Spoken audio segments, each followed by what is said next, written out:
Welcome to the day after talking Duck sports. So we're gonna talk a little bit about some basketball today, and because they got they so I don't know, it's a little different format because they play 2 games a week. Oregon played on I think Wednesday and then again on Sunday, or maybe it was Thursday. I don't know. It's definitely I think it was Thursday. Definitely a day that Oregon wanted to forget. So I don't know. I don't really know what was put in the Oregon water or anything, but after the Duck got smashed with their football game by Ohio State, they turned right around and decided that they would outdo their football brethren and get completely annihilated by Illinois, giving up the most points in I believe Dana Altman's history. I don't know if that's Duck history. No, I feel like the Ducks have been smoked a couple times. But definitely since Dana White's been there, definitely in the last like 20 years, this was the most lopsided game that Oregon has faced.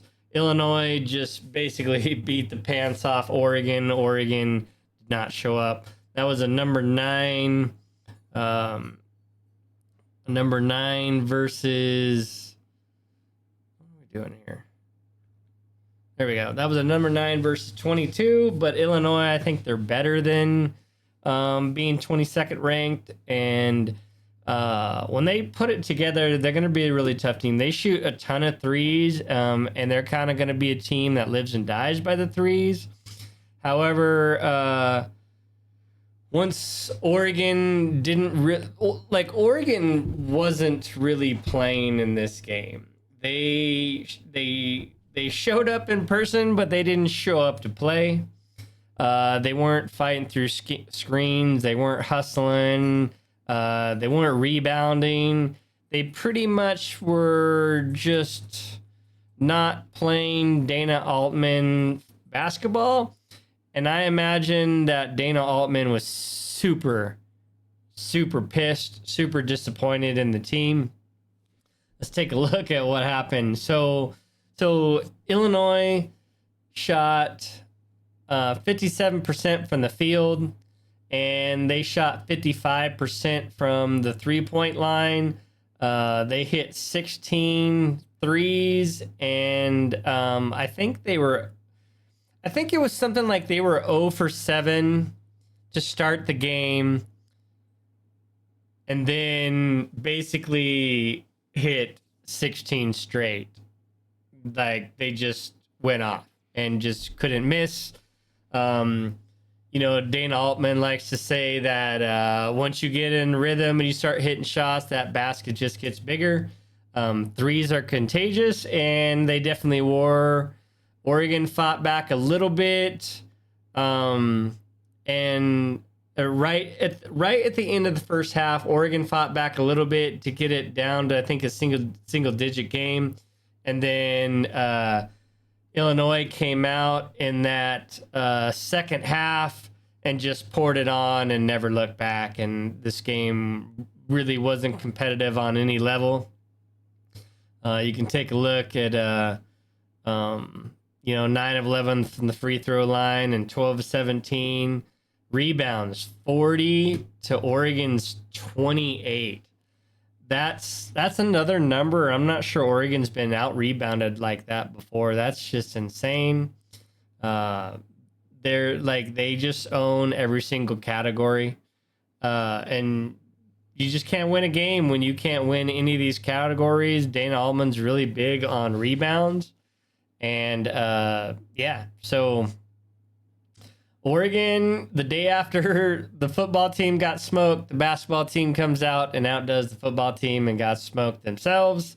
Gave up historic level numbers. And if we look at, what Oregon did, only, Supreme Cook comes out and gives 20 points. Kwame Evan gets in double digits. TJ Bamba double digits. Shellstad has 9. Tracy has 3. Nate Biddle, does what Nate Biddle does, but Nate Biddle, he only got 5 rebounds. That's, kind of unlike him. Your leading rebounder is Jadrian Tracy. That's not going to get it done. And I don't know, so Jackson Shellstad, he started the season strong and then kind of fell into a slump. And I've been watching Oregon basketball for a lot of years. And for me, it seems like a normal thing that as a freshman, you come out and you are just unbelievable. And then as your when you get into your sophomore year, I don't know, like I attribute it, this may be true or may not be, but I attribute it as you get in the weight room, you get bigger, and you get some of that confidence, and then you go out, and then it doesn't happen like you want because your body's changed a little bit, and it takes you a while to get adjusted. Now, I remember watching Luke Ridenour, and now I'm suddenly going Dylan Brooks and all those great point guards that Oregon has. For some reason, all of a sudden I just drew blanks in names, but I felt like they all go through that sophomore problem. And then toward the end of the year, they pick it up, and then they seem to do fine after that. Their junior year and senior year, they have great seasons, but I think that's kind of what Shellstad's struggling with a little bit. And then maybe it's not going to take him as long, because even Peyton Pritchard, his sophomore year wasn't his greatest.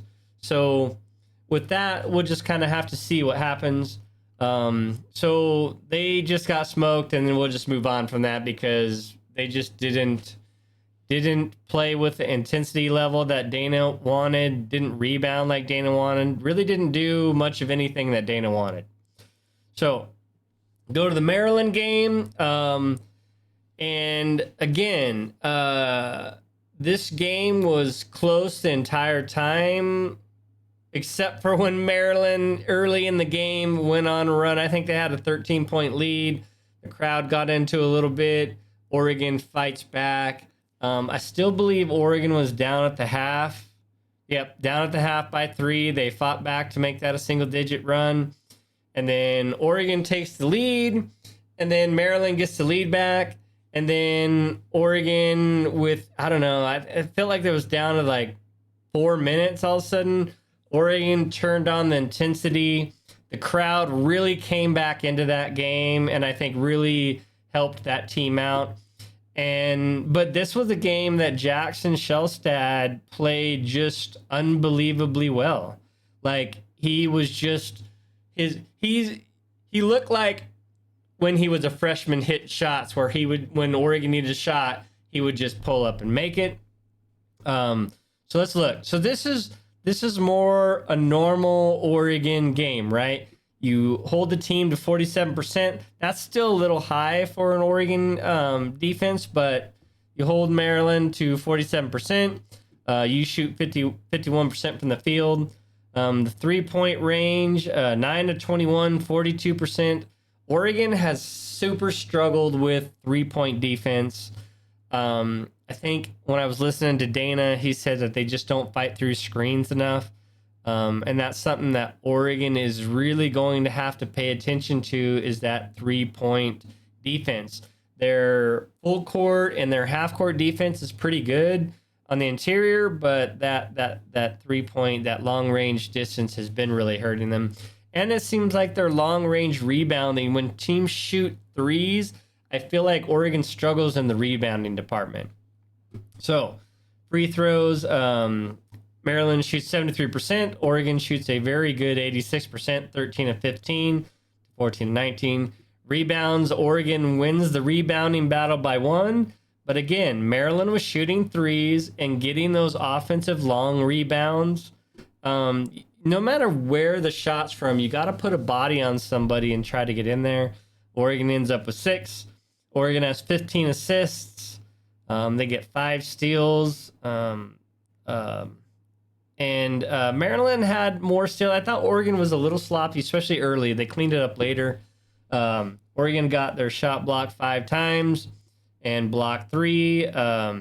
Nate Biddle had some outstanding plays in the middle, changing shots and getting some big blocks when Oregon needed it.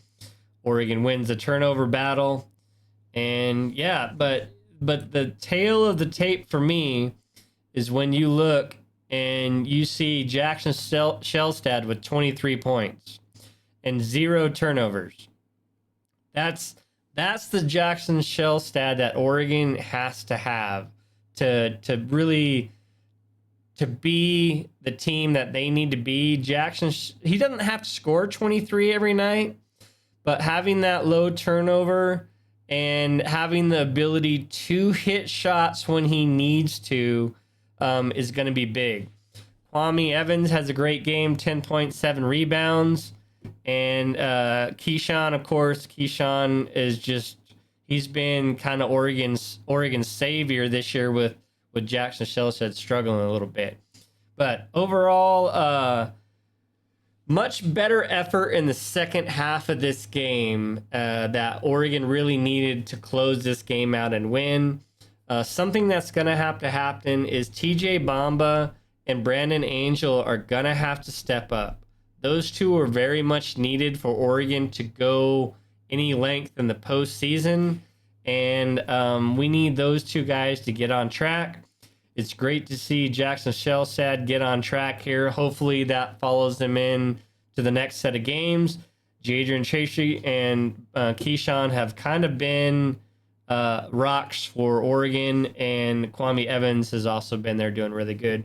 It's good to see Supreme Cook doing well. He didn't do as well in Maryland, but he did give some much-needed minutes in there. All right, so those two games aside, Oregon splits at home. And so we'll take a look in the Big Ten standings right now. And you got Michigan State, number 16, 3-0 in the Big Ten. They're, 12-2 overall. Michigan Wolverines, number 24, 3-0 in the Big Ten, and 11-3 overall. Indiana, Illinois, Purdue, all 3-1. Nebraska, UCLA, 2-1. You got Oregon and Penn State, 2-2, and Wisconsin and so you got Wisconsin, Ohio State, Iowa, USC, Rutgers, Washington, and Maryland, Turpin. I mean, all those teams got one win. So now, what you got here for the next set of games is Oregon has to go to Penn State and Oregon has to go to Ohio State. Those three teams are all about the same there in the standings. And so on Thursday, January 6th, Oregon plays Ohio State on the Big Ten Network at 4 p.m. And then Sunday, they go to Penn State and play. Now, those are two important teams that Oregon is going to need to get on a roll and figure out how to make this long trip, how to get on track earlier in the game and stay on track longer. I think one of Oregon's biggest problems right now is they're not playing a full game. You know, they're playing like, I don't know. I feel like right now they're playing just over half of the game. 40-minute game. They're playing 30 minutes. And those 30 minutes are more skewed toward the end. And Oregon's going to have to find a way to start playing complete games from start to finish, because you just can't have droughts in the Big Ten play. So the other thing I think that Oregon is going to take some getting used to, and I don't think that they were as prepared as they needed to be. And I don't think that's Dana Altman's coaching fault. I just think you can't play teams like this. I think the way that it's being refereed and the way that the Big Ten plays is just a much more physical brand of basketball than Oregon's used to playing. In the Pac-12, I feel like Oregon always struggled when they went over east and played these teams with really physical defenses. And I feel that that's always kind of been a bugaboo for Oregon. And this is where they're really going to have to learn to play that style of basketball and play with that physicality that the other teams are playing. They're going to have to meet that physicality. And right now, the referees seem to be letting them play. The referees have been very consistent on their calls, but it's just a more physical game, a lot more contact to the arms, a lot more being physical. And that's fine. It's just Oregon isn't a team that I think is used to that. It's going to take some adjustment. And it's just one of those things that Oregon's going to learn how to play that physical brand. I think those two things are going to be huge for this weekend. I think Jackson Shellstead has to have the game like he had against Maryland for Oregon to win against Ohio State or Penn State. So with that, we'll see what happens. But for now, we're out of here. Much love all. We will catch you next time.